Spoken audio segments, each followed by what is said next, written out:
കൃഷ്ണഗിരി വാഹനാപകടത്തിൽ മരിച്ച സഹോദരങ്ങൾക്ക് കണ്ണീരോടെ വിട നൽകി നാട്. ഒറ്റപ്പാലം പനമണ്ണ സ്വദേശിനികളായ ദിവ്യ, ദീപു എന്നിവരാണ് മരിച്ചത്. ദിവ്യയുടെ മൃതദേഹം ഭർത്താവിന്റെ വീടായ പട്ടാമ്പി കരിമ്പുള്ളിയിലെ വസതിയിൽ പൊതുദർശനത്തിന് വെച്ചു. 12 മണിയോടെ ദിവ്യയുടെയും ദീപുവിന്റെയും മൃതദേഹം ഷൊർണൂർ ശാന്തിതീരം ശ്മശാനത്തിൽ സംസ്കരിച്ചു. തമിഴ്നാട്ടിലെ കൃഷ്ണഗിരിയിൽ നടന്ന വാഹനാപകടത്തിൽ മരിച്ച സഹോദരങ്ങളുടെ മൃതദേഹങ്ങൾ സംസ്കരിച്ചു.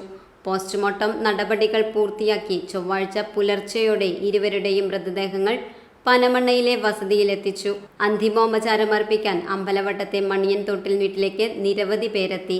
ദിവ്യയുടെ മൃതദേഹം രാവിലെ 9 മണിയോടെ കരിമ്പുള്ളിയിലുള്ള ഭർത്താവിന്റെ വീട്ടിലെത്തിച്ചു.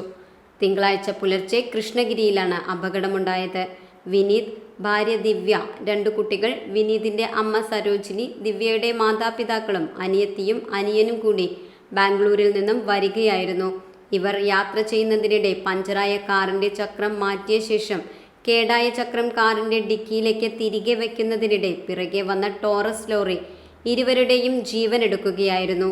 ദീപക് ചക്രം കാറിലേക്ക് വയ്ക്കുന്നതിനിടെ സഹോദരിയായ ദിവ്യയായിരുന്നു മൊബൈൽ ഫ്ലാഷ് പ്രകാശിപ്പിച്ചിരുന്നത്.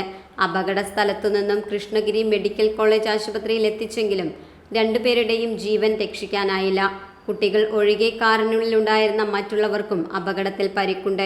പരിക്കേറ്റവർ വാണിയംകുളത്തെ സ്വകാര്യ ആശുപത്രിയിൽ ചികിത്സയിലാണ്.